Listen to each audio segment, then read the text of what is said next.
Hello and welcome to episode 6 of the Wholehearted Healing with Jo podcast.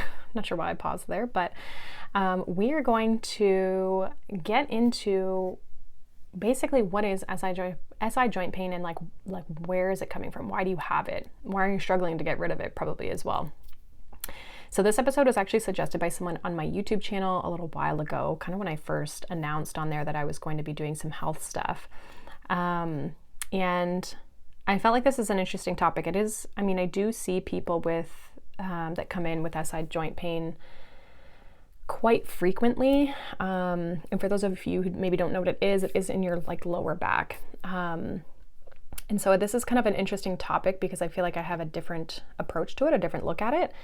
I'm going to kind of talk you through that and kind of guide you through that. So we're going to talk about kind of what is SI joint pain, where is it, what types of movements usually kind of irritate it, and then why I feel you're either experiencing it or you can't maybe even get rid of it.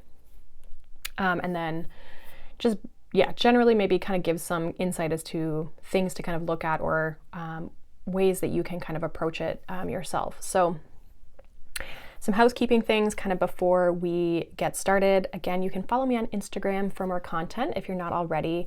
I post different content there as well as updates. So if you're interested in kind of following me, kind of getting a behind the scenes of just kind of what's going on, the link for that is down below. And then as well, my 12-week coaching program, The Mindful Woman, is live and does have some spots open for it. So this program's for you if you've been struggling to heal your physical body and you just haven't really had the results that you're looking for. So you might feel lost and not sure where to go or what to do, maybe feeling very overwhelmed with how to navigate and move forward with your health because there's just so much information out there. And so in this program, we discuss taking a holistic approach to the mental, physical, emotional, and spiritual self in order to heal. But we actually have an initial one-on-one assessment together in the very beginning where we pinpoint what's kind of going on and where you should focus. And then you have both one-on-one and group support as well as a curriculum to help keep you on track during those 12 weeks and to make any changes that may be needed that come up for you with your health. So the application link for that is below as well. You can also reach out to me on Instagram as well if you're not sure how to find it or if you have any questions about it. So let's get into today's topic. So we're going to talk about SI joint pain, and we're going to start with kind of what it is and where you would typically feel it. So some of you might know exactly what it is, others of you might not, but basically SI joint stands for sacroiliac joint. So it's where the sacrum meets the iliac bones. So if you ever look at a skeleton, you've got your big kind of hip pelvis bones on the side. And if you look at the back side of it, there's this little triangle in the middle. So where those bones meet the triangle is your SI joint. And if you're a visual person, I apologize, but you could look it up on Google. And so that's kind of where that joint is. So typically people usually feel low back pain. It's usually off to kind of one side. So it's not dead center in the middle, but it's off to the one side, right at that little joint there. Sometimes people feel it on both sides, but usually it's kind of on one, or one's worse than the other. At times people feel it into their glute muscle or their buttocks area. And sometimes people have a sensation of it going down the leg. So usually though, I would say that that's probably a little bit more of a nervy thing going on there, more of a sciatic nerve situation kind of going on. So that's kind of the basics of it. Usually when it hurts people, it irritates them when they're sitting or standing for long periods of time. And then lifting or moving one leg. So usually if you're lifting or moving that leg, for example, doing stairs or climbing, walking, maybe if you're in the gym doing certain exercises that way, you'll notice it more frequently on that as well. So yeah, that's kind of the basic of the SI joint. Now it's interesting because when I work with clients, especially in my hands-on practice, my osteopathic practice, this is a common one that people experience and feel. And some people have had it forever, they just can't ever seem to get rid of it, or they get treatment and it temporarily kind of gets relieved and then it kind of comes back, right? And so especially if that's happening, where you're experiencing it for long periods of time. And, the traditional routes of like maybe physio and chiro and massage, like aren't really cutting it. They're just not really getting you the results. Like it's not going away. It's because there's something deeper going on. And this is kind of like my overall message all the time, is like, if it's not going away, there's something else going on and it's being missed, right? In my practice, personally, I actually don't usually treat the SI joint on its own. Meaning like, if you're like, oh, I have SI joint pain, I'm not actually going to go to the SI joint and just like treat it. Like that's not really my approach to it. I actually look at a lot of other things, and I get a lot of changes in the SI joint without actually touching it. I will assess it. I use it as an assessment tool in a different way than most people would assess it. I actually learned through one of my mentors, Anna, who is, her company's called Movement Rev. I learned a unique way to kind of test it and approach it to see what's influencing the SI joint. So what's interesting with the SI joint is that there is like fascial connections. There's a lot of things that cross the SI joint. There's a lot of things going on around the SI joint that can be influencing it. And that's why you can sometimes get your SI joint treated or the muscles around it treated, but it's not still going away. And so what I usually find is that there is either a neural component, so with the nervous system, or just the nerves, like the tension around the nerves. There can also be what's called visceral tension, which is around like your viscera and your organs, so kind of more throughout the abdominal space, as well as like the thoracic rib cage area. There can also be, like I kind of mentioned before, like fascial tension throughout the body that again is pulling on these SI joints. So you're feeling the SI joint as a symptom, but it might be because there's all this other tension in your body that's just where the pain kind of ends up, right? Because it's a big movement point. It's supposed to be free and mobile, and when it's not, then you're going to get that discomfort. And then the other thing that I sometimes find is that it could be coming from the leg. So if there's any tension throughout the leg, again, that just disrupts that movement, and it kind of goes along with the fascial and the neural piece, whether those things are, again, just like pulling on that area. So when I look at a client, I look at, okay, well, what's going on here, right? So I do my little assessment. I test out, okay, are the SI joints moving? If not, do they improve when someone breathes in and holds their breath? If it improves, then I'm going, okay, they've got like a nerve or a nervous system thing going on, or they've got a visceral thing going on. If it stays the same, it's usually coming from the legs. And that's kind of my basis of like where I kind of go from. What's interesting is I've done cranial work. So I've worked on people's cranium to help reduce tension throughout the spinal column. It's a very gentle form of work for those of you who have never experienced it. And that a lot of times actually really frees up the SI joint and really frees up the legs as well, and just like the pelvis as a whole, as well as, again, different visceral or organs when I free up the tension. So I actually literally like work with people's abdomens and free up the tension through there. It doesn't mean that anything's wrong with those areas. It's just they're tight, right? There's tension in them. And when we sit all day and we get tight in our hip flexors and we get tight in our abdomens, right? Because everything's just kind of crunched together. This can just create tension, right? Because, I mean, as a society, we don't move around as often as we used to, right? And so this is where, when I see, like, there's very few times that I have to treat someone's SI joint to get rid of their SI joint pain, right? And so looking for practitioners that kind of take an alternative approach and go, okay, well, we keep retreating this SI joint pain, right, through the SI joint, and it's not really going away. It's not changing. You need someone who's going to be able to take a look at the picture from a more broad lens, and maybe even a different lens, to go at it from a different perspective. So usually the neural and the visceral stuff will like clean it up right away. Now, the other thing that I've found is that, like, if people are very tight through their diaphragm, which is like the lower rib cage, so kind of right at like the top of your abdomen, right? And then kind of that like lower part of the rib cage. If people are tight in there, that also will affect the pelvis and the tension that's kind of like built up through the pelvis, which affects SI joint movement. And so when I've freed this area up through, just expanding the breath and opening up the rib cage, doing some kind of more like fascial work, and as well as helping clients like open up rotation, right? And kind of as long as it's comfortable for them and they're capable of doing that, that's the area of which we rotate our body from. So if we can't rotate, everything just gets like stiff as a board right through, our whole entire back.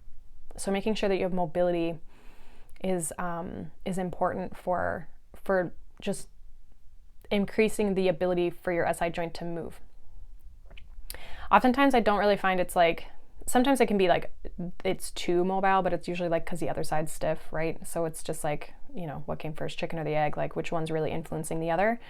But yeah, the kind of mid thorax, mid part of the spine and the body, and just kind of that upper abdomen area can be, if it's tight, which on a lot of people it is because we sit so often, that is a very common area that I find as well, that if it's tight on people, it can be causing kind of SI joint discomfort. The other piece, again, like I talked about, was the leg. So, and hopefully this is like, you might have to come back to this. I don't know if I'm speaking too quickly through all this stuff, but it's really just to kind of give you a guide of like how I look at things, and how I look at things a bit different, and how I find results by looking at different areas, even though you're having pain in, a very specific spot. So the leg is another area that can get tight or has neural tension through it.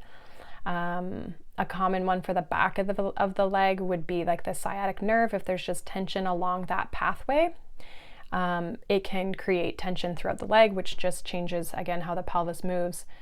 Because the pelvis is kind of this like central point, right? And it's very important, and it allows us to move, right?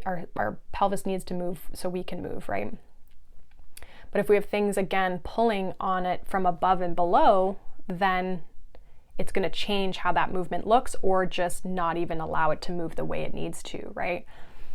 So another one I look up is the leg, and also to the front of the hip and the hip flexor, right? It all kind of incorporates the leg, and how it's moving, and just how that tension and that balance of the tension is. So that's what I usually look at outside of the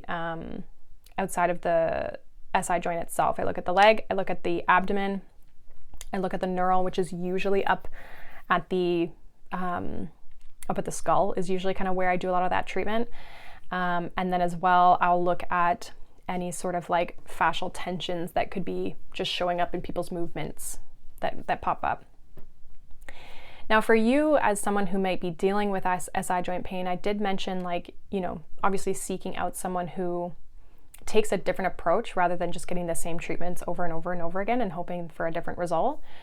Sometimes it takes time, but honestly, like, I've had a lot of clients where like it doesn't take that much time, where I can at least get it to decrease quite a bit, and then it's like, even if it does come back, it's decreased, and we continually kind of make progress with that over the next couple treatments.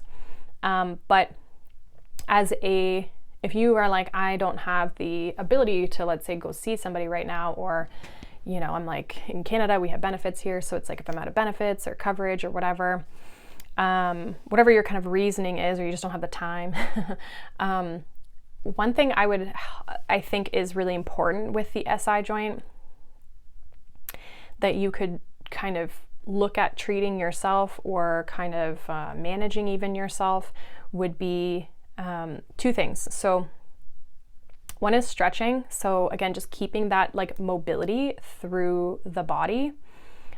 This one is tough because it depends on how debilitated, I'm going to say, you are based on the pain that you have. So if you're really immobile and really not capable of moving well, then I would limit the stretching. And the next one I'm going to give you is probably more of like what could benefit you. But I would really focus on stretching, and more so the mobility of your body. So not so much like how much into the stretch can I get, but how can I get my body to move a little bit more? So, and again, this can be like little rotations. This can be like dynamic stretching where you're like moving and stretching all at the same time. Like yoga is a good example of that, where depending on the style, you're kind of more in movement. And so you're gaining strength, stability, and mobility all kind of in one. So yoga, again, if you can do those like movements itself, yoga would be a really good exercise type to get into. And just make sure it's not too aggressive for you. If it's like gentle enough that you can like work through it, and just don't overextend and push yourself. You don't want the pain to be too intense, right? It should be like very minimal, just so you don't like irritate it further. And then if you're incapable of doing any sort of like stretching or mobility movement because of its pain, I would suggest breath work. And I know that might sound silly. You're like, how the heck does breath work, influence my back? But you would be surprised. And it kind of goes back to that. Actually, it really incorporates all of really what I've talked about: the neural, the visceral, and the fascial. And so it affects your nervous system because it helps calm you. So one, it can help decrease the tension that you're holding in your nervous system. As well, it also, because your nervous system, it helps to calm your nervous system, it can help decrease pain. Okay, so breathwork can help you decrease pain in any sort of injury, right? Because it does have that calming effect, or can have that calming effect. It's also going to affect the fascial component, because when you're breathing, you're kind of moving, or you should be moving your rib cage as well as your abdomen. Like everything should be moving, right? And now, obviously, depending on the styles you're using, there may be more or less of that at certain times. But getting that mobility, you'd be surprised how many people either can't breathe into their chest, or can't breathe into their belly, or can't do both, right? We don't realize how shallow of breathers we typically are. And then we also don't realize how challenging it is for us to slow our breath down and do really big, nice, deep breaths, right? So breath work can be really beneficial fascially, to just like when we're breathing, especially slow and deep, we're getting that stretch of those tissues, right? Because those tissues have to be able to expand with the breath and then decrease with the breath. And so it's a gentle way to get movement throughout the body, and you get fluid movement with that as well, with that breathing. And then it also affects the viscera. So every time you breathe in, your diaphragm moves down, and it kind of like squishes your abdomen, like your organs and stuff in your abdomen. And then when you breathe out, the diaphragm moves back up, and it gives the organs more space. So there's kind of this like accordion squishing thing happening in the abdomen, which again gives movement to those organs and the viscera. And you might even realize, like, especially through belly breathing, like, ooh, there's like, when I breathe in deep through my belly, like it's easier on one side than it is the other, or I feel this tension on this one side, right? And so those will kind of give you clues as to where you're kind of just holding some tension and how that feels. But again, our viscera are, if you're not aware, are a lot of our organs, because they're digestive, in nature, that's obviously their main function, they need the nervous system to be relaxed for them to be able to do their job properly. So again, that nervous system piece also plays into the state of which the organs are in, tension or not tension, right? So we need to be more calm and relaxed. So breathwork is a really good way that you can start by just seeing how it feels for you, obviously, but if you aren't capable of doing the stretching and that sort of thing because of your movement being limited, breathwork is a great way to do that. And again, if you can move, yoga is wonderful because it incorporates literally all the things I just talked about. I love yoga from like a very well-rounded perspective of just like what it gives the body. It gives you a little bit of everything, and then you can pick and choose your style as well, which is awesome. And then, yeah, that was pretty much, I think, what I had. There was one more thing I wanted to talk about with it, but it's kind of escaped me right now. Oh, I was going to say with the breath work, if you're like, well, where do I start with breath work? Obviously, you could, Google search different styles. But honestly, I would just like, if you're very new to breath work, I would just like lay on the floor on your back You can bend your knees, you can straighten your knees. Bending your knees is nice because it just gives there's less tension through the middle of your body.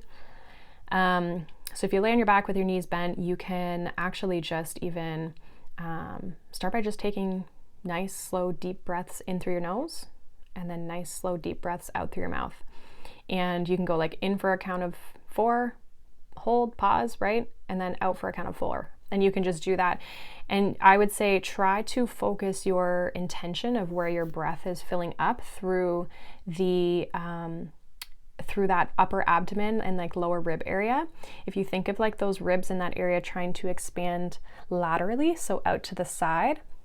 So when you breathe in, you're really trying to expand the lower part of your rib cage out. That's going to help you kind of breathe through your diaphragm area more.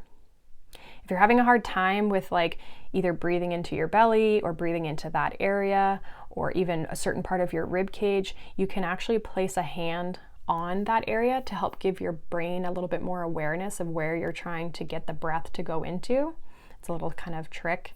You can even apply a little pressure with the hand, so it kind of gives that cue to your brain and your body that this is, where we're kind of working. But I would start simple, right? Slow inhales, slow exhales, making sure you're breathing in through your nose, and you can go out through your nose or out through your mouth, but definitely in through your nose. That's kind of where I'd start. Start with how that feels. Do it a couple times, see again, just what you feel in it. You can find, again, there's a ton of breath work and things all on the internet, and so many different ways you can do it. It's a vast sea of breathing techniques, but I think for pain wise, the slower the better, right? If we kind of slow things down, it'll help the pain in the nervous system piece. So yeah, that is what I have with regards to the SI joint and what is really kind of causing it and what's kind of really leading to it, especially if you're, again, not being able to get rid of that pain and that discomfort. So definitely kind of try those things if you haven't already. If you have any other questions or comments or things, you can obviously, if you're on YouTube, you can drop those comments and things below. You can reach out to me on Instagram, that sort of thing. And if you have any other areas of the body that you want me to kind of talk about from a pain perspective and what I kind of see and what I see contributes to those things, especially those pains that you just haven't been able to get rid of, you guys can let me know those as well, either on Instagram or down below if you're on YouTube. So, but yeah, that's pretty much what I have. And so again, this is something these are types of things that I will address and deal with people in the program, the Mindful Woman program. Obviously some people are dealing with some deeper rooted things of, different, illnesses. And even in my clinic, I see a ton of people coming to me for so many different things, right? Digestive stuff, whatever. But the, whatever it is that you're dealing with, especially if you've been dealing with it for a long time, it's we gotta take it a deep layer, or a layer deeper. We gotta go a little more inward and see, okay, what else is contributing to what's kind of going on. And that's kind of how I approach a lot of my clients, because they've seen a lot of other people and just still aren't fully getting the change they need. So, but yeah, that is, I think, where I'm going to leave it today. So thank you guys so much for watching and listening. I hope you guys have a wonderful day. We're getting into spring now, which is so beautiful. So hopefully you guys are having good weather and you're enjoying the weather. If not, hopefully it comes soon for you. But yeah, I will see you guys in the next podcast episode. So I hope you have a good one. Bye, guys.